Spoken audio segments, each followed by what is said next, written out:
কিন্তু বাংলাদেশের সার্বভৌম ক্ষমতার অধিকারী হলো দুইটা গোষ্ঠী। একটা হলো শেখ ফ্যামিলি, যাকে আমরা বিদায় করেছি, আর একটা জিয়া ফ্যামিলি আছে। আল্লাহ যেন ওনাদের কি হবে, যে অবস্থা ওনারা শুরু করেছেন, এটা হলো ভবিষ্যতে আমরা বলতে পারবো। এখনই কিছু বললে আবার আমাদের উপর অত্যাচার নেমে আসবে। অর্থনৈতিক জায়গা থেকে লেফট রাইট এই জায়গাটা উঠে দাঁড়ায়নি। এখন ডান বামের যে আলোচনা, ডান বামের আলোচনা তো ফ্রেঞ্চ রেভলিউশনের পরে আসছে। সে ফ্রেঞ্চ রেভলিউশনের পরে যে মোনার্কি সিস্টেম, সেই মোনার্কি সিস্টেমের বিরুদ্ধে হয়েছিল। তো বাংলাদেশে তো এক ধরনের হলো মোনার্কি সিস্টেম আছে, সেটা হলো নির্বাচনের মধ্য দিয়ে অটোক্রেটিক গভর্নমেন্ট। নির্বাচনের মধ্যে আপনি যদি পুরো সংবিধান পড়েন, সেখানে মূলত বাংলাদেশের যে সিস্টেম, এটা একটা স্বৈরতান্ত্রিক ব্যবস্থা, যেটা আমরা বাদ দিতে চেয়েছিলাম, নতুনভাবে একটা সংস্কার নিয়ে আসতে চাইছিলাম। সেই যাত্রাটা তো তারেক রহমান রুখে দিয়েছে। আশা করি যে ভবিষ্যতে বাংলাদেশের জনগণ তাকে রুখে দিবে।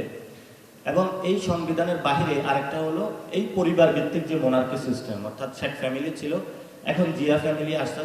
এবং আপনি খুবই চিন্তা করে একটু দেখবেন, আমাদের যিনি প্রধানমন্ত্রীর ওয়াইফ আছেন, তার কি কোনো কনস্টিটিউশনাল পজিশন আছে? নাই। তো রাষ্ট্রের কোনো পদ আছে? নাই। অন্য দেশে কিন্তু ফার্স্ট লেডি বা এই ধরনের একটা পদ থাকে। বা আপনি দেখবেন বারাক ওবামার যিনি ওয়াইফ ছিল, উনি মেলিন্ডা ফাউন্ডেশন বা একটা ফাউন্ডেশন খুলে ওইটার আন্ডারে কাজ করেন। আবার যারা রাজারা আছে, তাদের ওয়াইফরা একটা ফাউন্ডেশন খুলে ফাউন্ডেশনের অধীনে হলো কাজ করে।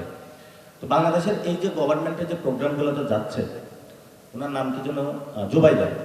তো উনি যে প্রোগ্রামগুলোতে যাচ্ছে রাষ্ট্রের টাকা খরচ করে, কোন ক্যাপাসিটিতে যাচ্ছে, এবং ওনার মেয়েও বাংলাদেশে হলো নিয়ে আসছে, কোন ক্যাপাসিটিতে রাষ্ট্রীয় প্রোগ্রামগুলোতে অংশগ্রহণ করছে।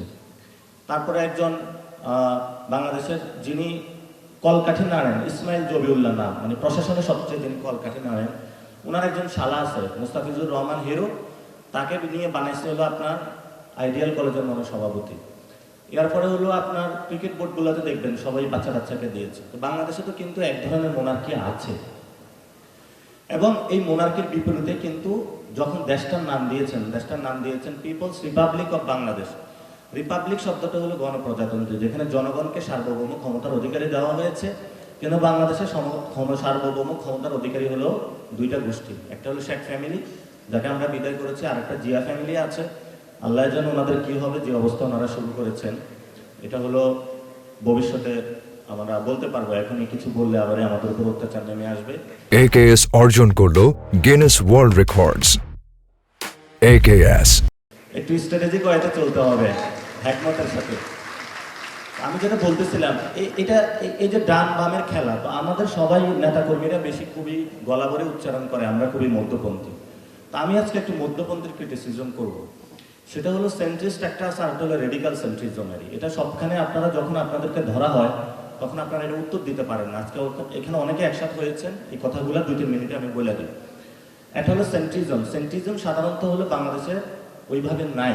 এটা যেটা হয়েছে নর্ডিক কান্ট্রিগুলো হয়েছিল, সেখানে হলো সোশ্যাল ওয়েলফেয়ার বেসড এসেছে। অর্থাৎ স্ক্যান্ডিনেভিয়ান যে কান্ট্রিগুলো আছে, নরওয়ে, ওই রাষ্ট্রগুলো, যেখানে 5টা রাষ্ট্র আছে, এবং এটা আরও কিছু আছে সোশ্যাল ওয়েলফেয়ার পলিটিক্স। অর্থাৎ রাজা সবকিছু সম্পদ আহরণ করে জনগণের মাঝে বিলিয়ে দেয়। কোনো ডান বাম ওইভাবে ইসলামপন্থার উত্থাপন হয় না, বামপন্থার উত্থাপন হয় না। সেটা একটা সময় বাদ পার্টি যারা ছিল আর কি, আরব রিপাবলিকের বাদ, মানে আরব সোশ্যালিজম, এটা হলো আনোয়ার সাদ্দাম হোসেন, ওনারা নিয়ে আসতে চাইছিল, ওনাদেরকে গুলি করে খুন করে দেওয়া হয়েছিল আর কি। তো বাংলাদেশে সেন্ট্রিজমের যে আলাপটা দেওয়া হয়, সেন্ট্রিজমের আলাপ একদিকে হলো বাংলাদেশে ওই ধরনের ভালো বামপন্থী না থাকার কারণে, সোশ্যাল ডেমোক্রেসি না থাকার কারণে, স্বভাবতই এখানে 90% মুসলমান হওয়ার কারণে, বড় একটা কমই শিক্ষা ব্যবস্থা থাকার কারণে, স্বভাবতই যেই দলে আসুক একটু হলো মুসলিম দিকে হেলে যায়। এবং যেহেতু আমরা 47-এ মুসলিম আইডেন্টিটি নিয়ে হলো এখানে হলো স্বাধীন হয়েছিলাম, যে বাংলাদেশে একটা কনস্টিটিউয়েন্ট বডি হবে, যেহেতু মুসলিম স্বাধীন সার্বভৌমগুলো রাষ্ট্রগুলো হচ্ছে। কিন্তু আমরা 71-ও একটা জানান দিয়েছিলাম, আমাদের মুসলিম পরিচয়ের বাইরে আমাদের আরেকটা পরিচয় আছে, সেটা হলো বাঙালি। তবে বাংলাদেশের যে আইডিয়াটা জিয়াউর রহমান দিয়েছিলেন, ওটা সেন্ট্রিজম কিছু আইডিয়া ছিল, যে আইডিয়ার মধ্যে আলেম ওলামারা থাকার কথা ছিল। কিন্তু হলো যদু মিয়া যখন এসেছিলেন, ওনারা তো ন্যাপ বাসানি থেকে এসেছে, ওই মুসলিম লীগের যারা ছিল তাদেরকে অ্যাকোমোডেট করতে পারছে, ইসলামপন্থীদেরকে বাংলাদেশ আইডিয়ার মধ্যে অ্যাকোমোডেট বিএনপি করতে পারেনি। ফলত 4 দলীয় জোট বানাইতে হয়েছিল। আবার এই বামপন্থীদেরকেও ভালো মতন নিতে পারে নাই। বামপন্থীদের কোনো ব্যক্তি পেয়েছে, কিন্তু দল হিসেবে তাদেরকে পায় নাই। আবার যারা হিন্দু আছে তাদেরকেও বিএনপি ওইভাবে অ্যাকোমোডেট করতে পারে নাই, নারীদেরকেও পারে নাই। ফলত বাংলাদেশ যে আইডিয়া এটা বাস্তবায়ন হয় নাই, এবং না হওয়ার কারণে বিএনপি হলো বারবারই হলো যখনই ক্ষমতায় আসে তখনই তাদের উপরে কেউ হলো ভর করে। এবার হলো বিএনপির উপরে পচা কিছু লাল পতাকার গোষ্ঠী হলো ভর করেছে, এবং এদের পরিচয় দেয় এরা মিডিয়াতে গিয়ে, নাম হলো একটা সিনিয়র সাংবাদিক, এস দিয়ে তো বলতে পারে না, দন্তস্বদ নিয়ে না, ছ দিয়ে সিনিয়র সাংবাদিক আর কি। তারপরে হলো এদের পরিচয় হলো বিশিষ্ট বুদ্ধিজীবী, বিশিষ্ট পরজীবী, বিশিষ্ট লাল পতাকার অধিকারী, অনেক মিলায়া ঝিলায়া এদেরগুলো একত্রিত করার চেষ্টা করছে বিএনপি।